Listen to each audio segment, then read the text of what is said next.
आऊज़ु बिल्लाहि मिनश शैतानिर रजीम बिस्मिल्लाहिर्रहमानिर्रहीम। शुरू अल्लाह के नाम से जो बड़ा मेहरबान निहायत रहम करने वाला है। लाखों करोड़ों दरूद व सलाम हो कमली वाले आका मोहम्मद मुस्तफ़ा सल्लल्लाहु अलैहि वसल्लम पर, जो खातमुन नबीयीन है, जो खातमुल मुरसलीन है, कि जिनके बाद ना कोई नबी है ना कोई रसूल है। लाखों करोड़ों दरूद व सलाम हो आले बैत पर। अस्सलामु अलैकुम। मेरा नाम है मोमिना मेहरबान और आप देख रहे हैं मेरा यूट्यूब चैनल पीरे कामिल। आज वीडियो लेकर मैं आपकी खिदमत में हाजिर हूँ। दुश्मन के हवाले से अंडे का एक ऐसा अमल है, अगर आप काला मार कर लेते हैं और एक अंडा लेते हैं और उस पर तब्बत यदा अबी लहब व तब पढ़ लेते हैं, इंशाल्लाह ताला किस तरह से आपने पढ़नी है और क्या आपने अमल करना है मुकम्मल तौर पर मैं आपसे जिक्र करूंगी। उससे पहले जो सूरह लहब है उसका शान नज़ूल में आपसे जिक्र करूंगी। आपने वीडियो को गौर और तवज्जो से सुनना है, इंशाल्लाह ताला आप मुकम्मल तौर पर मुस्तफीद होंगे।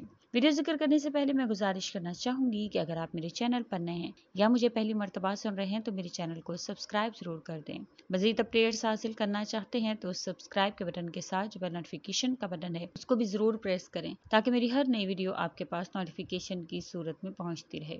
सूरह लहब की तफसीर जो बुखारी शरीफ में जिक्र की जाती है कि नबी करीम सल्लल्लाहु अलैहि वसल्लम बतहा में जाकर जब एक पहाड़ी पर चढ़े और ऊंची आवाज से या सहाबाहु पुकारने लगे, कुरैश सब जमा हो गए, तो आप सल्लल्लाहु अलैहि वसल्लम ने फरमाया, अगर तुम सब से कहूं कि सुबह या शाम दुश्मन तुम पर छापा मारने वाला है तो क्या तुम मुझे सच्चा समझोगे? सब ने जवाब दिया, जी हाँ। आपने फरमाया, सुनो, मैं तुम्हें अल्लाह के सख्त अजाब के आने की खबर दे रहा हूँ। तो अबू लहब कहने लगा, तुझे हलाकत हो, इसलिए तूने हमें जमा किया। इस पर ये सूरा उतरी। बुखारी शरीफ की एक दूसरी रवायत है जिसमें ये हाथ झाड़ता हुआ यूं कहता हुआ उठ खड़ा हुआ, तब्बत बद्दुआ दी, और तब खबर है ये अबू लहब हज़रत सल्लल्लाहु अलैहि वसल्लम का चचा था। इसका नाम अब्दुल उज़्ज़ा बिन अब्दुल मुत्तलिब था और इसकी कुनियत अबू अतबा थी। इसके चेहरे की खूबसूरती और चमक दमक की वजह से इसे अबू लहब यानी शोले वाला कहा जाता था। ये नबी करीम सल्लल्लाहु अलैहि वसल्लम का बदतरीन दुश्मन था। हर वक्त आप सल्लल्लाहु अलैहि वसल्लम को एज़ा और तकलीफ पहुंचाने में कोई भी पीछे नहीं हटता था। रबिया बिन अबाद वहली अपने इस्लाम लाने के बाद अपने जहलियत का वाक़या बयान करते हैं कि मैंने रसूलुल्लाह सल्लल्लाहु अलैहि वसल्लम को खुद जुल्मिजाज के बाजार में देखा कि आप फरमा रहे थे, लोगों ला इलाहा इल्लल्लाहु कहो तो फलाह पाओगे। लोगों का मजमा आपके आसपास लगा हुआ था।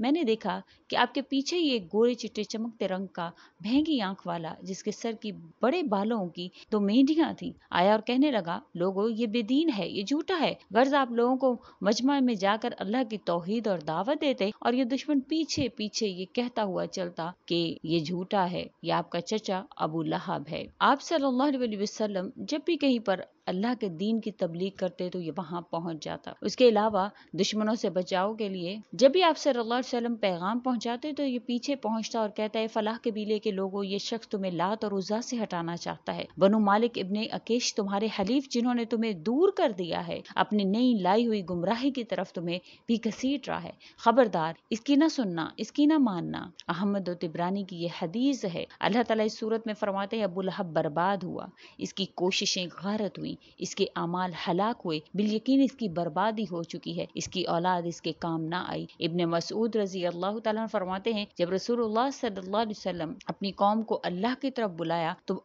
अबू लहब कहने लगा, ए मेरे भतीजे, अगर तेरी बातें हक हैं तो मैं क़यामत के दिन अपना माल और औलाद अल्लाह को फिदिया में देकर इसके अजाब से छूट जाऊंगा। इस पर ये आयत जो है वो उतरी और फिर फरमाया, ये शोले मारने वाली आग में जो सख्त जलाने वाली है, बहुत तेज है, इसमें दाखिल होगा। और इसकी बीवी जो कुरैश की औरतों की सरदार थी, इसकी कुनियत उम्मे जमील थी, नाम उर्वा था और हरब बिन उमैया की लड़की थी और अबू सुफियान की बहन थी, और अपने खावन के कुफ्र इनाद और सरकशी और दुश्मनी में ये भी इसके साथ थी, और कयामत के दिन अजाबों में भी इसी के साथ होगी। लड़कियां उठा उठा के लाएंगी, जिससे आग में इसका खावन जल रहा होगा, इसी में अल्लाह ताला ने फरमाया कि इसको भी जलाया जाएगा। तो आप आज का जो अमल है सूरह लहब के हवाले से है। सूरह लहब में अल्लाह करीम फरमाते हैं कि टूट गए हाथ अबू लहब के और वो हलाक हो गया, न काम आया इसके इसका माल, ना वो जो इसने कमाया, वो दाखिल होगा आग में भड़कती हुई, और इसकी बीवी जो उठाई फिरती है ईंधन, इसके गले में होगी रस्सी मोंज की। तो ये मुकम्मल इसकी जो तर्जुमे के साथ इसकी मुकम्मल शान नज़ूल के किस तरह से जो है वो नाजिल हुई है। कोई भी आपका दुश्मन है, आपसे हसद करता है, उसके हवाले से आप नजर के हवाले से भी इसको कर सकते हैं। आप इसको जादू वगैरह के असरात को खत्म करने के लिए भी कर सकते हैं। ये बहुत ही आसान सा अमल है, इंशाल्लाह आप हर तरह से इसको काम में ला सकते हैं। अगर आपका कोई ऐसा दुश्मन है जो آپ کو اسی طرح سے نقصان پہنچاتا ہے کہ آپ حق پر ہیں لیکن وہ آپ سے ناحق کرتا ہے، جیسے کہ اس میں بیان ہوا ہے آپ صلی اللہ علیہ وسلم حق کی تعلیم دیتے تھے، تبلیغ کرتے تھے، لیکن ابو لہب جو ہے وہ آپ صلی اللہ علیہ وسلم کو پریشان کرتا تھا۔ تو اگر کوئی ایسا ہی آپ کا دشمن ہے، آپ حق پر ہیں، آپ اپنی طرف سے کوئی بدلہ نہیں لیتے، آپ رحم دل ہیں، آپ نرم دل ہیں، آپ اس کے ساتھ پھر بھی اچھائی کا معاملہ کرتے ہیں، تو انشاءاللہ تعالی یہ جو وظیفہ ہے یہ آپ کو بہت جلد اس کا فائدہ آپ کو اپنی آنکھوں سے نظر آئے گا۔ یہ ایسا وظیفہ ہے، آپ کا دشمن کا جو منہ ہے وہ کالا ہو جاتا ہے، آپ کا دشمن نشان عبرت بن جاتا ہے۔ یہ ایسا عمل ہے۔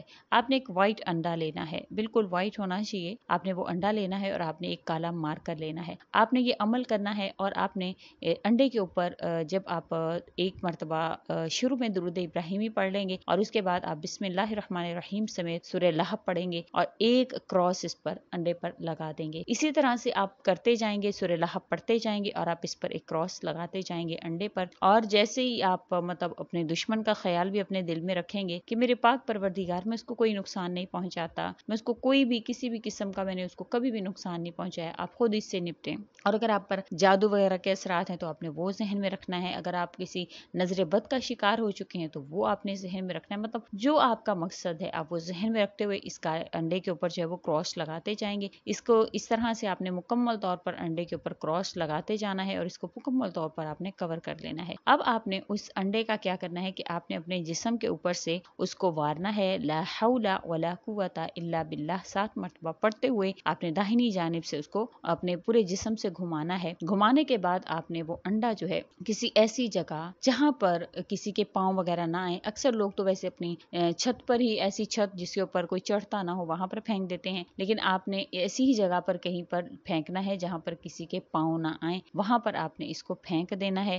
انشاءاللہ تعالی پھر آپ اس کے بعد دیکھیں کہ کس طرح سے اللہ کریم آپ کے دشمن کو نشان عبرت بنائیں گے، کس طرح سے اس کا جو منہ ہے وہ سیاہ ہوگا، کس طرح سے اس کی کرتوتیں اس کے سامنے آئیں گی، کس طرح سے اللہ تعالیٰ اس کو اس کے منطقی انجام تک پہنچائیں گے۔ آپ نے یہ ذہن میں رکھنا ہے کہ بے شک جو بھی انسان جیسا کرتا ہے اللہ تعالیٰ اس کو اس کا نتیجہ جو ہے وہ دکھا دیتے ہیں۔ اللہ تعالیٰ وہ ذات ہیں جو سن بھی رہی ہے، جو دیکھ بھی رہی ہے، جو سب کچھ جانتی۔ آپ کو اس کو بتانے کی ضرورت نہیں ہے، آپ کا مسئلہ ہے آپ نے صرف اور صرف اللہ سے ڈسکس کرنا ہے، اللہ کو بتانا ہے کہ یا اللہ میرا یہ مسئلہ ہے، میری یہ پریشانی ہے۔ ہمیشہ ہمیشہ کوئی بھی آپ کو پریشانی ہو آپ فوراً سے مصلی بچھائے اور اللہ سے اپنے اس مسئلے کو ڈسکس کریں۔ آپ کو انشاءاللہ تعالیٰ کسی بھی بابے کی، کسی پیر فقیر کی آپ کو ضرورت نہیں رہے گی جب آپ کا تعلق اللہ سے مضبوط ہو جائے گا۔ یہی وہ دین ہے، دین حق جو آپ صلی اللہ علیہ وسلم لے کر آئے، لا الہ الا اللہ، کہ کوئی معبود نہیں ہے سوائے اللہ کے، نہ یہ پیر بابے، نہ یہ جو مزاروں والے، کوئی آپ کے جو ہے وہ مشکل کو آسان نہیں کر سکتے۔ اگر کوئی ہے تو وہ صرف اور صرف اللہ کی ذات ہے۔ آپ نے اللہ سے رجوع اسی طرح سے کرنا ہے۔ تو امید کرتی ہوں آپ کو میری یہ ویڈیو اچھی لگی ہوگی۔ وظیفہ کی اجازت چاہتے ہیں تو آپ کمنٹ میں اپنا نام ضرور لکھ دیجیے گا، انشاءاللہ تعالیٰ آپ کو فوراً سے وظیفہ کی اجازت ہو جائے گی۔ اسی کے ساتھ اجازت چاہوں گی، وآخر دعوانا ان الحمد للہ رب العالمین۔ اللہ حافظ۔